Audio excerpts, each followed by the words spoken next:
Eh ben, moi, je vais vous parler un petit peu d'intelligence artificielle dans une perspective écologiste.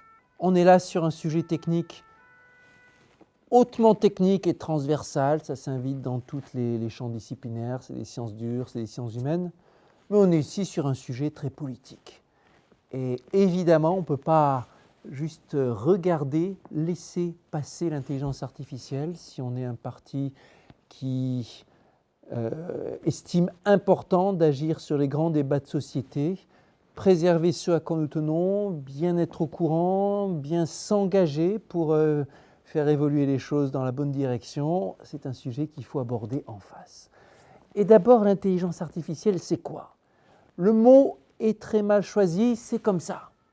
Le fait que ça s'appelle intelligence artificielle, tout de suite ça participe au fantasme, à la peur, au cliché. On a des images qui nous viennent, soit c'est le robot HAL de 2001 Odyssée de l'espace, soit c'est le Terminator, ou une vague conscience. Mais une fois qu'on a compris que ce n'est pas de l'intelligence, mais un ensemble de recettes basées sur l'algorithmique et de la statistique qui permet d'accomplir automatiquement et efficacement certaines tâches que faisaient les humains.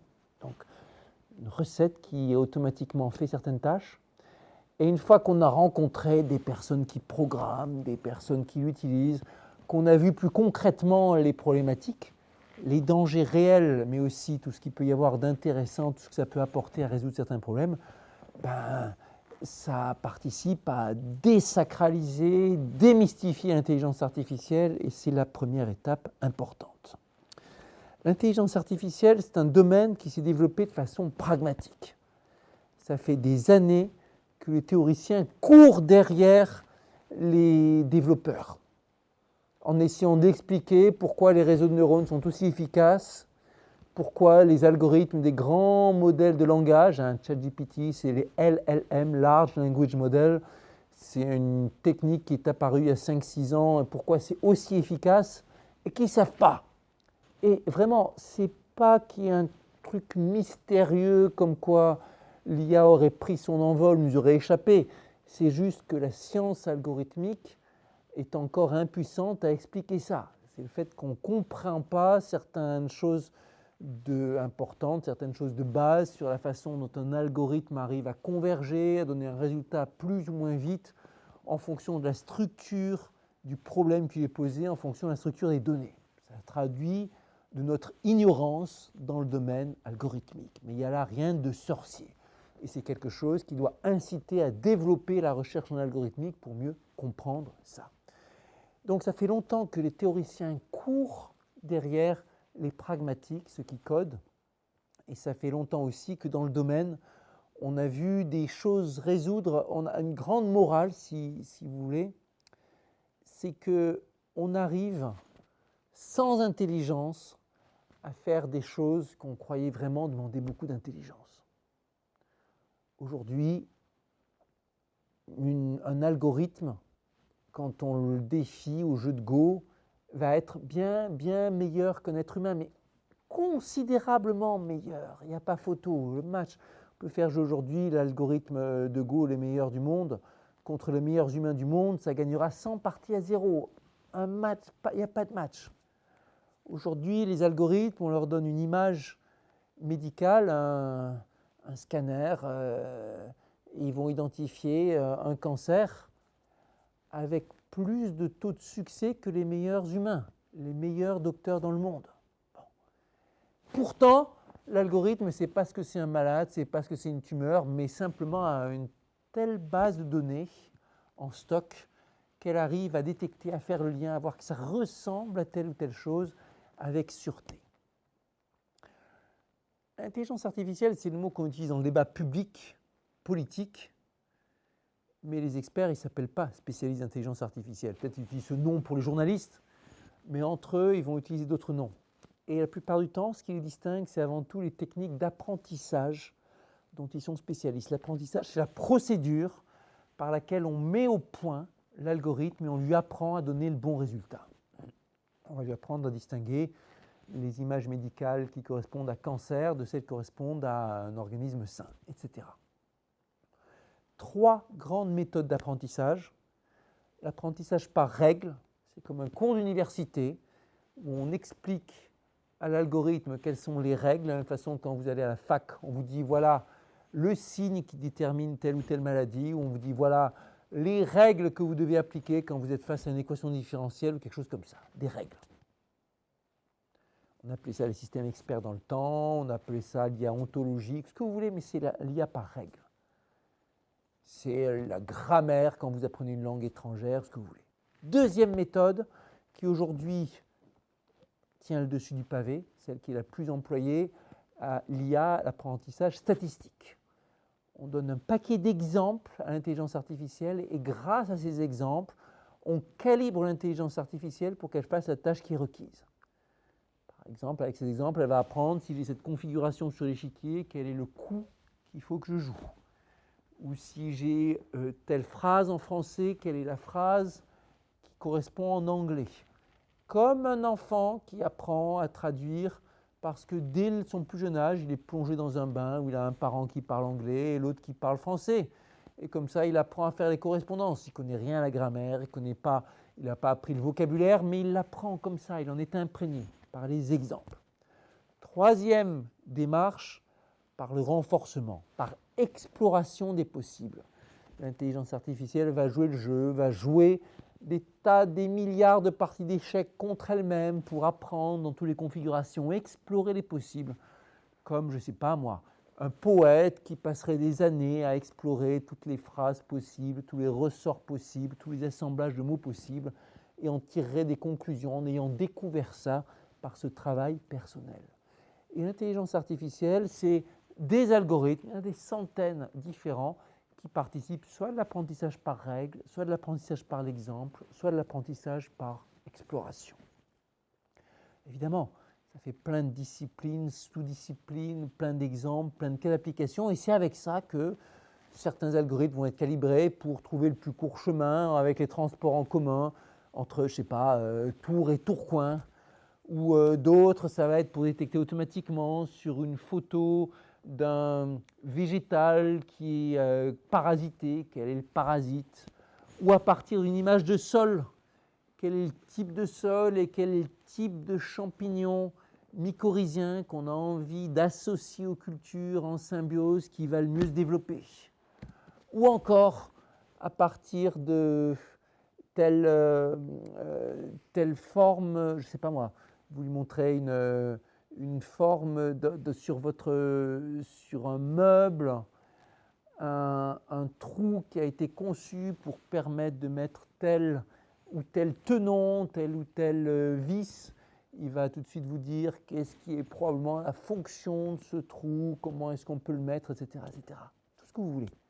Ou il va, comme c'est le cas dans ChatGPT ou autre, vous lui demandez de vous dire en vers, quel est, de vous parler de la vie de, je ne sais pas moi, Rachel Carson, qu'est-ce qu'elle a fait, quel a été son combat, et de vous dire ça en vers et de le traduire en perse ou ce que vous voulez. Ça aussi, c'est l'intelligence artificielle qui a appris à travers des bases de données, à travers des paramétrages, à travers un processus.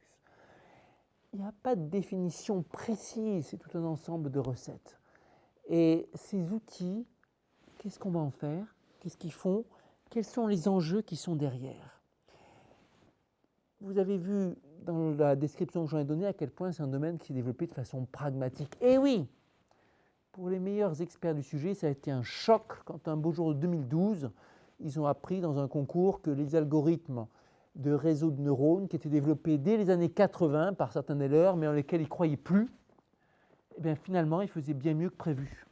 Et une fois passé un certain seuil de puissance et certaines techniques d'entraînement, ils faisaient beaucoup, beaucoup mieux qu'eux.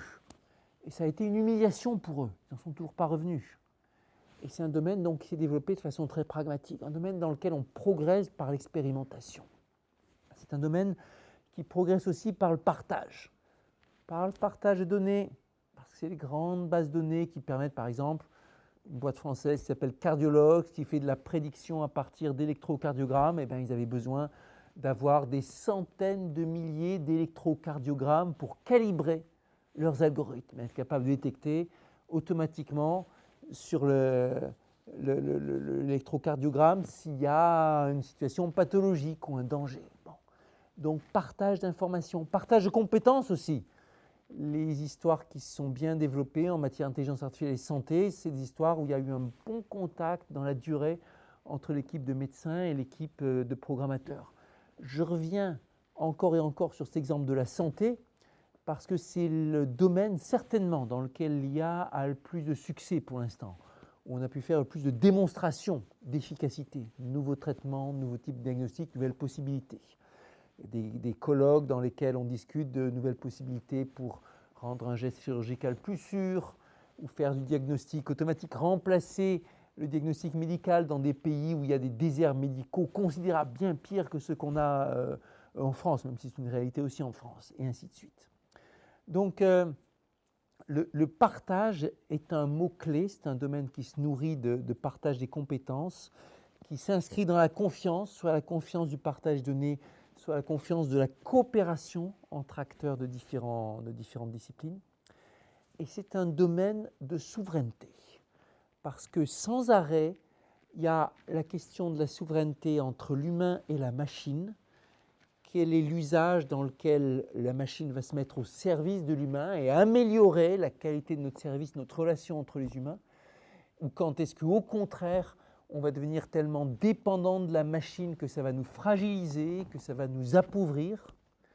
Quand est-ce que l'outil va venir apporter plus d'équité dans le monde, ou quand est-ce qu'au contraire, il va venir accroître les relations de domination dans le monde, dans la société, et aussi de la souveraineté au sens géopolitique du terme, dans un contexte où l'Europe se retrouve dans bien des usages cybercolonisés, parce que les réseaux sociaux que nous utilisons, ils sont confectionnés aux États-Unis pour la plupart, et ils se retrouvent parfois achetés par un milliardaire fou qui en fait un espace de non-droit, parfois équipés d'algorithmes qui ont été calibrés selon des recettes que nous ne connaissons pas, qui échappent à notre régulation et qui sont là pour faire le maximum de profit, en particulier pour favoriser les polémiques qui attirent le buzz, attirent l'attention, nous prennent de la concentration et de l'attention. Bref, dans tout ce grand marché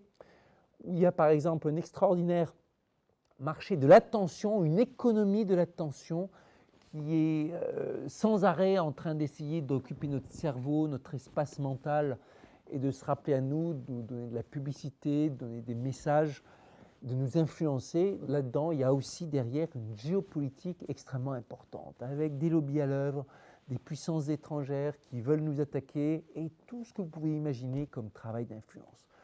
On voit bien derrière ça que c'est un sujet qui n'est pas seulement technique, c'est un sujet qui est aussi un sujet politique. Et évidemment, l'écologie politique a son mot à dire sur l'intelligence artificielle. Avec d'abord une première question, qui est l'intelligence artificielle. Est-ce que c'est écologique ou pas? Est-ce que ça peut être écologique ou pas? Et qu'est-ce que l'écologie doit nous dire là-dessus? Et d'abord un constat qui est qu'aujourd'hui, l'IA, comme on l'appelle, a un impact écologique qui est plus négatif que positif, et un potentiel aussi, si on le laisse évoluer spontanément, écologique qui est encore bien pire. Pourquoi un potentiel écologique négatif? Ça peut s'inviter de bien des façons. Parce que ce sont des produits et des outils très consommateurs d'énergie, très consommateurs de données, très consommateurs de terminaux, de modes de calcul et donc de matériaux. Et donc il y a une empreinte carbone, empreinte matériaux qui est extrêmement importante. Mais aussi parce que ce sont des outils envahissants. Ils viennent s'inviter dans notre vie, dans notre quotidien, et donc comme n'importe quel outil, ils ont le potentiel de déranger nos équilibres personnels, notre équilibre mental, notre équilibre dans les relations les uns avec les autres. On a vu que les réseaux sociaux et l'Internet n'ont pas apporté la sérénité à l'humanité. C'était le projet initial. Hein. Ceux qui ont développé ça, qui étaient dans une perspective d'éviter la concentration, le pouvoir central, donner du pouvoir au peuple, de favoriser les communications horizontales, avaient en tête un univers un univers lumineux dans lequel le prix Nobel pourrait parler aux gamins, dans lequel on déjouerait les puissances autoritaires, etc. C'est un peu le contraire qui s'est passé. À part Wikipédia et quelques autres projets qui ont gardé l'idéal du début, l'Internet aujourd'hui est un grand espace de concentration des pouvoirs, d'action des lobbies, un espace de contrôle pour les régimes dictatoriaux, un outil qui permet aux multinationales de décupler leur pouvoir de publicité et d'influence. Un outil qui est résolument, globalement, associé à des valeurs de droite. Et le potentiel que ça peut avoir aussi en termes de déséquilibre écologique est considérable.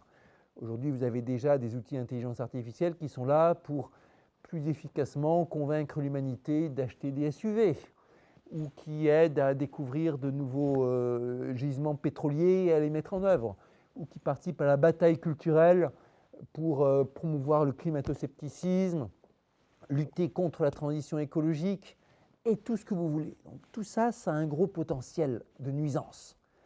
Également, ce potentiel de nuisance de l'outil qui vient vous écraser, vous rendre dépendant, vous faire perdre en efficacité, en intelligence, vous rendre à la merci de tel ou tel. Ce sont des thèmes qui ont été très abordés par les penseurs de l'écologie politique au cours du XXe siècle, le thème de la relation avec l'outil, les philosophes comme Ivan Illich, ou Jacques Ellul, ou André Gortz, et qu'on retrouve à fond dans ce débat sur l'intelligence artificielle.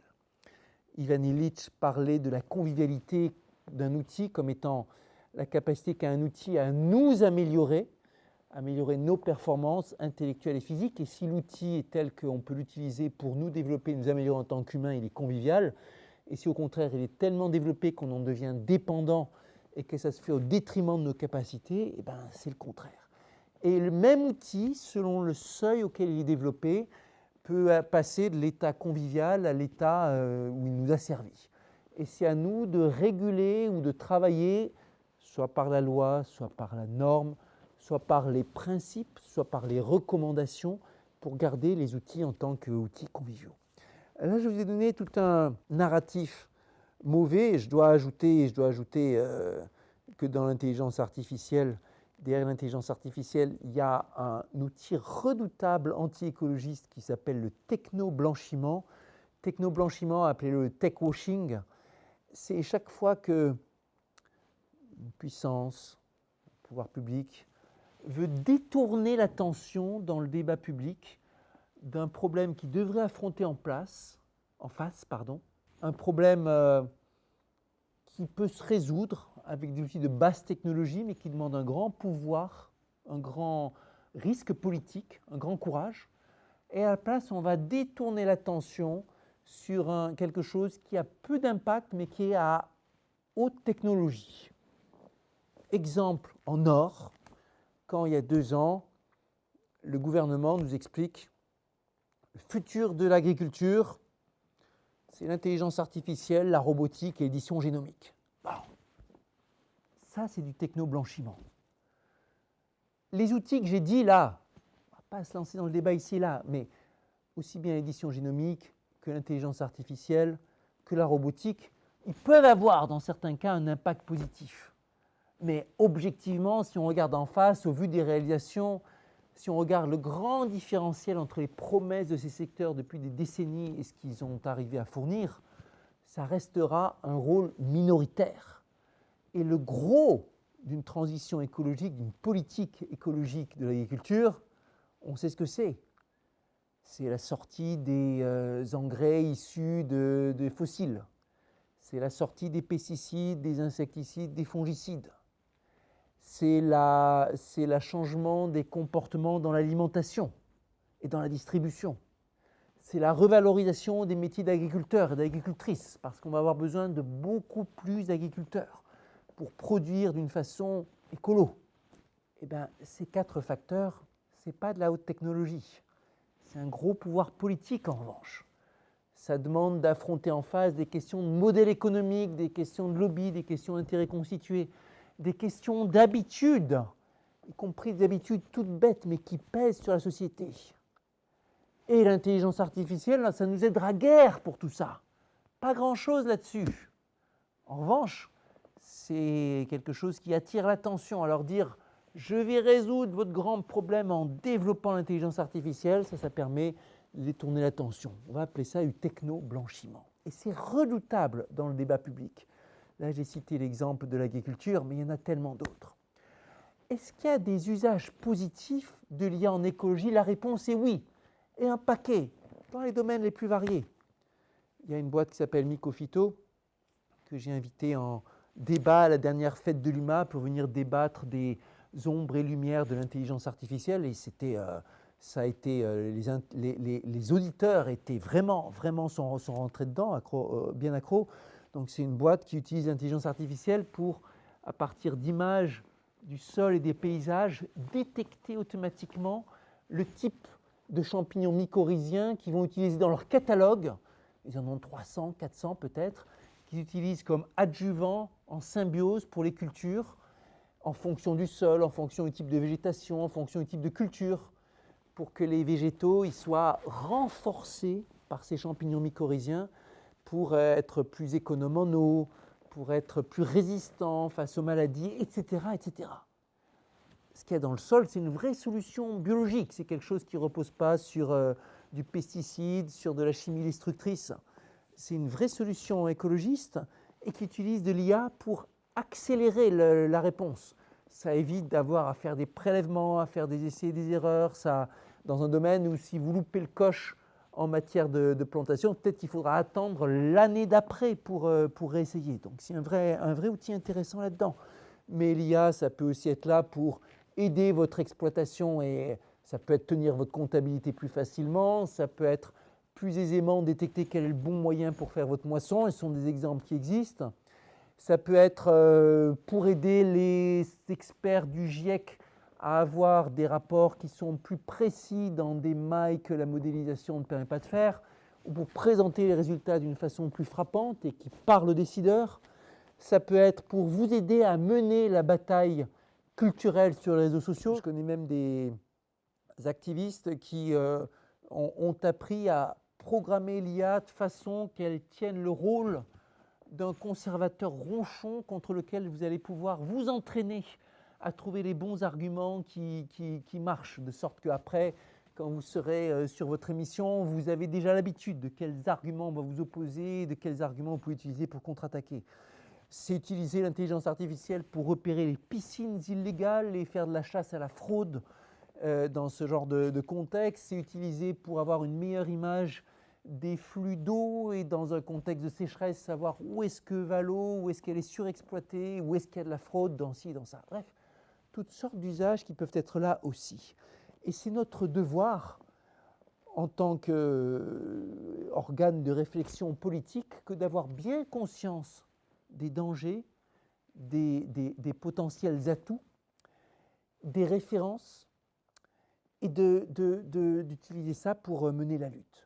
2 ouvrages majeurs qui se sont imposés ces dernières années pour nous décrire les dangers, écrits l'un et l'autre par des chercheurs qui viennent du CERAE, qui sont des experts en programmation scientifique et qui ont vu aussi de près les dangers.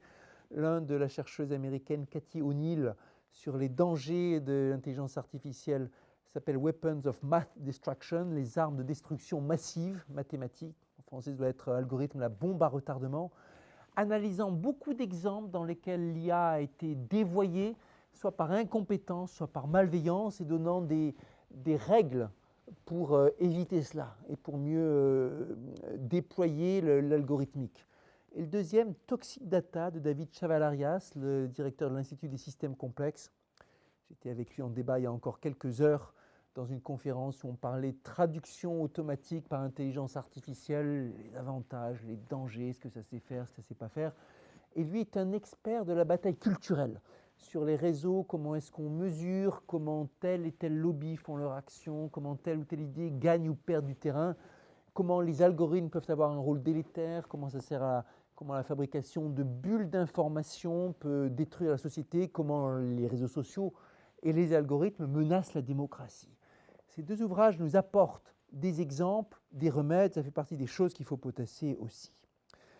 Dans ce contexte, notre premier devoir, donc, comme je le disais, en tant qu'une pensée politique qui s'est nourrie de la science plus qu'aucune autre, c'est notre devoir encore trouver de l'inspiration là-dedans et de rester au contact des chercheurs, des chercheuses qui développent l'intelligence artificielle, des jeunes pousses qui cherchent à la mettre en œuvre et à être bien informés de la réalité de ce que peut faire l'algorithme, de ses dangers et de ses avantages.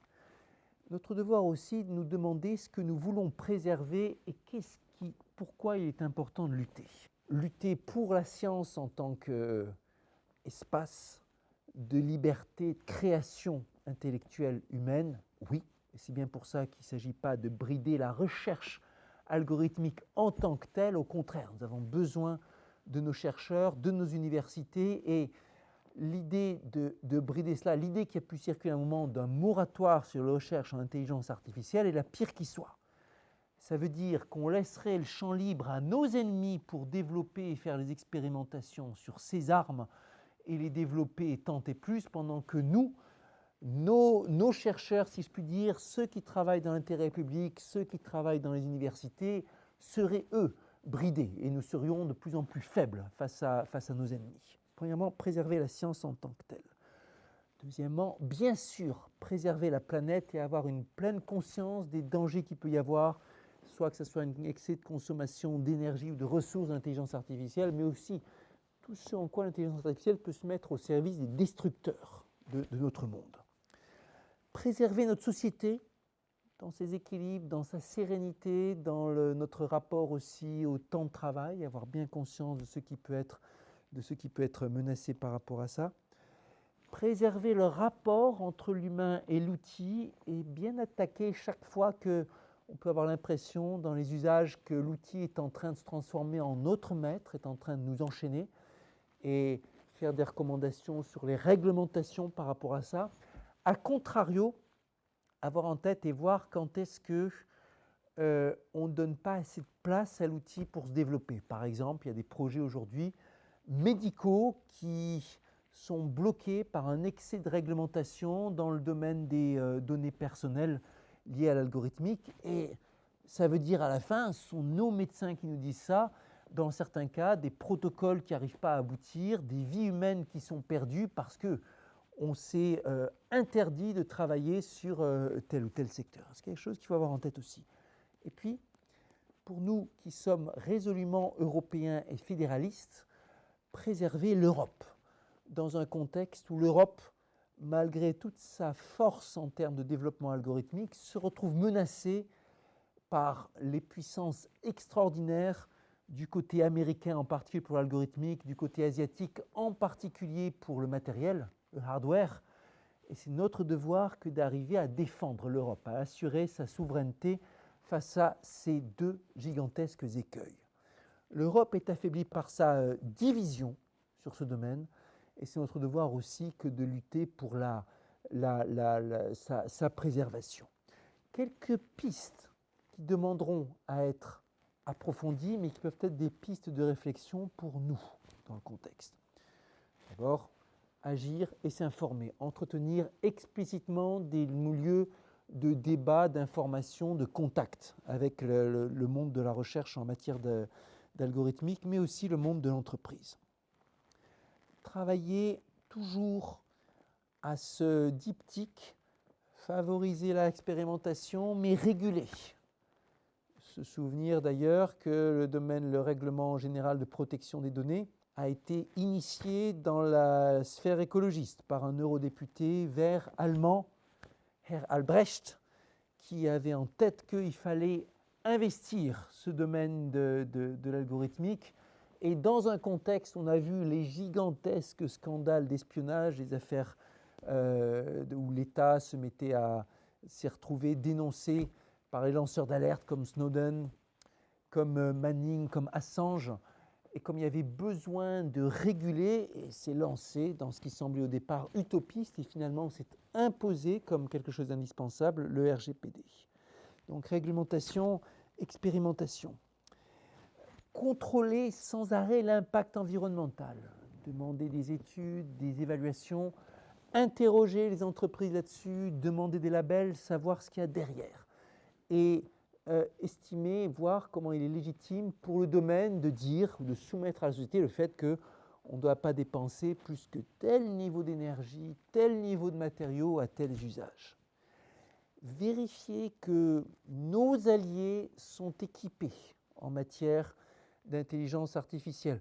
Ça peut être tout bêtement vérifier que telle ONG a les outils qu'il faut de l'intelligence artificielle pour aider à remplir les fastidieux dossiers de demande de subvention ou détecter que telle ou telle personne peut être un allié ou analyser les montagnes de textes réglementaires pour plus vite repérer quels sont les endroits où il peut y avoir une faille.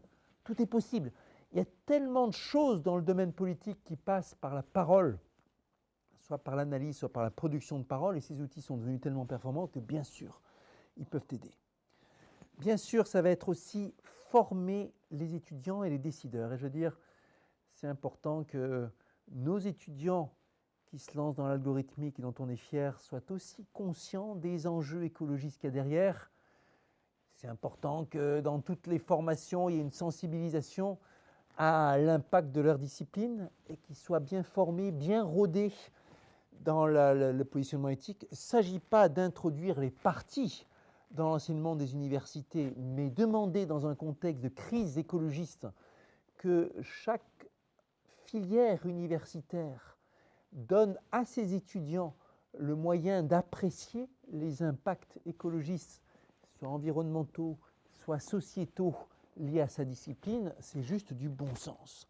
Et aussi vérifier que les entrepreneurs soient bien formés sur ces enjeux, qu'ils aient conscience de l'impact éventuel de leur entreprise.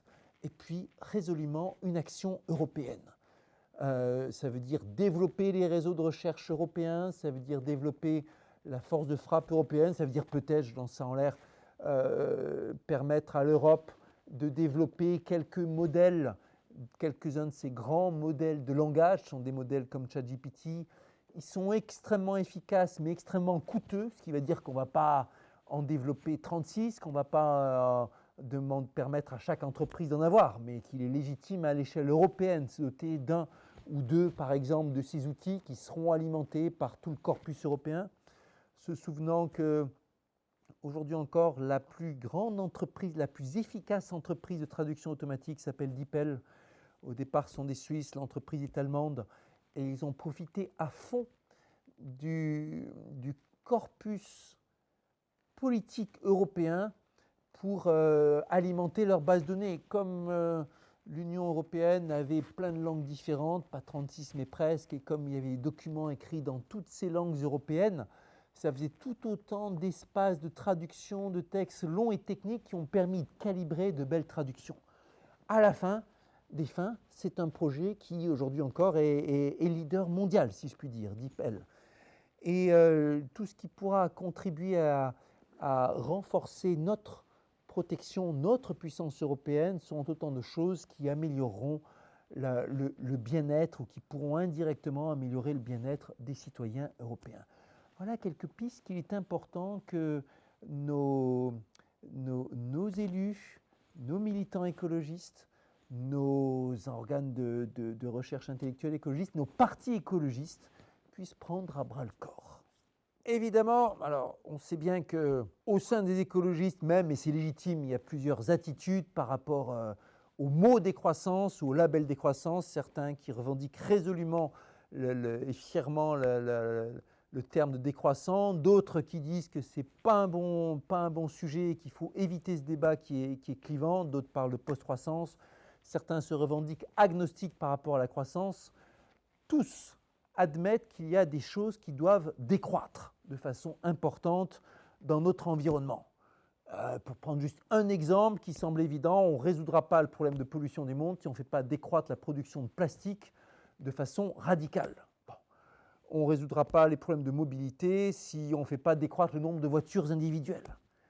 On ne résoudra pas les problèmes de l'agriculture à l'échelle mondiale si on ne fait pas décroître la taille du cheptel bovin, etc. Là, ce sont des exemples que j'ai pris sur lesquels, bien évidemment, même quelqu'un qui se veut agnostique sur le terme de décroissance devra admettre que, objectivement, ce sont des choses qui doivent être réduites. Évidemment, en revanche, à l'opposé, qui dit grand modèle de langage dit quelque chose de grand. On est là sur du très très grand. Ces grands modèles de langage, ils sont calés sur l'ensemble de l'Internet, donc ce sont des centaines de millions de pages web et également des données phénoménales sur les réseaux sociaux, ce sont des quantités astronomiques de données. Ils utilisent aussi en termes de matériel, ce sont de gigantesques réseaux de neurones, c'est-à-dire de neurones artificiels dans lesquels on a des petites unités qui prennent leurs informations d'autres neurones, qui agglomèrent quelques chiffres, qui font une combinaison avec des poids plus ou moins importants, qui sont des paramètres et qui les renvoient à d'autres. Et on est sur des modèles, on suppose, information exacte et confidentielle, mais on suppose que ChatGPT 4, il a genre 1000 milliards de paramètres. C'est un truc gigantesque, juste phénoménal. Et ce gigantisme a participé à leur efficacité. Il n'y aurait pas de ChatGPT sans le web, parce qu'il a dû apprendre avec ce corpus gigantesque. Et ça peut paraître complètement contradictoire. Première réponse possible, il est possible, probable, que des directions de recherche apparaîtront dans le futur qui permettront d'utiliser beaucoup moins de données. De la même façon que nous, on apprend avec beaucoup moins de données que les intelligences artificielles. Un gamin qui voit 3 ou 4 chats, il sait reconnaître un chat après, dans n'importe quel contexte. Là où l'intelligence artificielle, de façon bourrine, on lui envoie des centaines d'images d'animaux, chat, pas chat, jusqu'à ce qu'il apprenne quel est le chat. Donc il y a tout un domaine de recherche qui s'appelle IA Frugal, IA Sob ou qui sait quoi, dans lequel on se demande comment apprendre avec moins de données. Et on peut se dire que peut-être ces IA gigantesques, phénoménales, c'est une étape transitoire vers une intelligence artificielle qui soit justement plus intelligente en un certain sens, plus économe. Deuxièmement, on peut dire aussi avoir un de ces modèles super entraînés, super énormes, ce n'est pas contradictoire avec une décroissance globale des paramètres. Parce qu'il y a le fait d'avoir un truc ou une infrastructure et la multiplication qui est liée au nombre. Par exemple, si on regarde aujourd'hui l'impact lié, je ne sais pas moi, à la téléphonie mobile, bon, si on avait une seule énorme, gigantesque antenne 5G et puis dans le monde, et puis c'est tout, ça ne serait pas un problème. Le problème, c'est qu'il y en a partout dans le monde, ils sont multipliés, et qu'il y a une couverture extraordinaire qui vient avec. Et le problème, c'est qu'il y a tous nos smartphones. Le nombre et le fait qu'il y en a des milliards est le premier problème. Même si votre truc il est en soi petit, le smartphone par rapport à géant le fait que le smartphone il va être à des milliards, de reproduits à des milliards, il fait tout l'impact. Le fait que les voitures, on en a des milliards, fait un problème gigantesque au niveau des matières. Bon.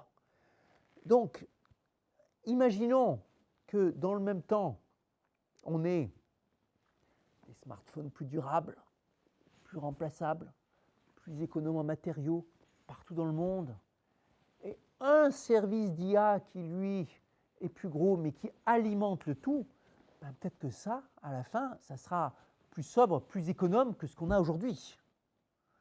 On peut, de la même façon que lancer un programme de recherche gigantesque, ce n'est pas forcément incompatible avec la sobriété, parce que le programme de recherche gigantesque, c'est un truc. Et ce n'est pas du tout pareil qu'un développement industriel où un même machin va être produit à des milliers et des milliards, où il y a la tyrannie du nombre qui va faire exploser tout. Et donc après, c'est une affaire de compter. Mais le fait d'avoir un modèle, un très gros modèle gigantesque n'est pas forcément, se compte et se mesure, incompatible avec un objectif de sobriété globale. Il y a quelques mois ou quelques années, on a eu tous les uns les autres, je crois, tous et toutes, le sentiment d'entrer dans une nouvelle ère démocratique. Avec maintenant, on a on peut, à brève échéance, ou déjà quasiment, un robot qui peut automatiquement déposer des messages sur tous les réseaux sociaux possibles pour essayer de vous convaincre de voter ceci ou cela, en feignant d'avoir telle histoire politique, en utilisant telle vidéo artificielle pour alimenter le propos, une vidéo dans laquelle on peut me voir moi en train de crier que Donald Trump est le plus grand ami de l'humanité ou qui sait quoi. Bon. Un monde, certains diraient la post-vérité, où on ne sait pas ce qui est vrai, ce qui est faux, et tout notre univers est envahi par ces choses qui sont comme qui brouillent la vérité. Ben, ce monde dangereux pour notre démocratie, on m'en a parlé il y a très longtemps. Je m'en souviens très bien.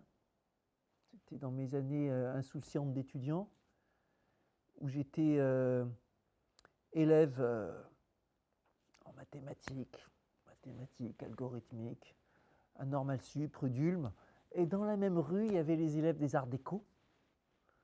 Et un jour, il y avait une boum commune entre les uns et les autres. Et j'ai ce souvenir, j'étais à la cafétéria, à la BDTech, passablement alcoolisé. Il y avait les autres qui étaient là, des arts déco. J'avais déjà mon costume 3 pièces Lavalière.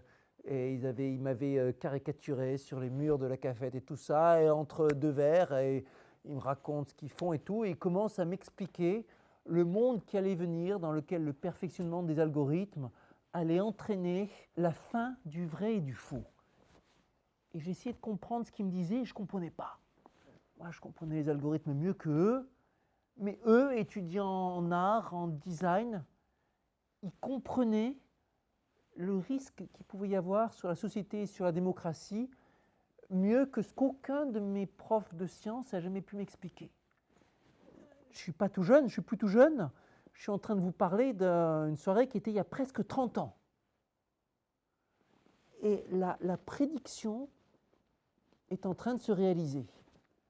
Sur cet exemple, on voit que ce n'est pas forcément les scientifiques qui sont les mieux placés pour vous parler de l'algorithme et de l'influence que ça peut avoir sur la société. On voit à quel point ce qui semble être un outil purement technique développé par les techniciens peut être plus tard un problème public, politique, dans lequel tout le monde a son mot à dire. Et on voit aussi combien c'est important, quand on veut saisir de l'objet politique, de vraiment avoir ce regard transversal et de faire dialoguer les experts avec ceux qui ont un regard plus généraliste, faire dialoguer les sciences techniques dures avec les sciences humaines et sociales. À la fin des fins, quelle que soit la complexité du sujet, c'est aux politiques de trancher. Que sa compréhension soit fine ou floue, c'est le seul légitime échelon pour trancher sur la politique publique, sur ce qu'on veut favoriser, sur ce qu'on veut empêcher. Et dans ce dialogue entre experts et politiques, nous autres écologistes, nous avons bien des pages à écrire, sachant que c'est le chaudron dans lequel a été creusée l'écologie politique dès le départ. Le dialogue entre des personnes qui avaient une compétence technique fine et qui avaient conscience des grands enjeux politiques que ça pouvait engendrer. Que ce soit les Rachel Carson que j'ai déjà cités, ou Murray Bookchin, ou plus tard les époux Meadows, ou d'autres encore. C'est dans ce chaudron qu'a été creusé le démarrage du mouvement. D'abord, j'en ai parlé déjà, ce sont deux auteurs que j'ai déjà cités, je les redis tellement ils sont emblématiques, Cathy O'Neill et David Chavalarias. Prenez les deux bouquins, Algorithme, la bombe à retardement et Toxic Data. Déjà, vous lisez ça dans le détail, vous avez une compréhension fine et utile sur bien des sujets. Ensuite, si vous voulez continuer, vous avez des auteurs très pertinents. Vous n'allez surtout pas lire Laurent Alexandre qui passe son temps à manier la peur et un discours complètement délétère. Mais vous pouvez lire les gens comme Bertrand Braunschweig ou Jean-Gabriel Ganassia ou Laurence de Villers ou Serge Tisseron qui ont travaillé sur la façon dont l'algorithme vient s'inviter dans nos vies, travailler à démonter le mythe de la singularité, à nous expliquer sur des exemples tout ce que c'est, bref, qu'ils rendent ce domaine beaucoup plus tangible, qu'ils l'expliquent, qu'ils démystifient.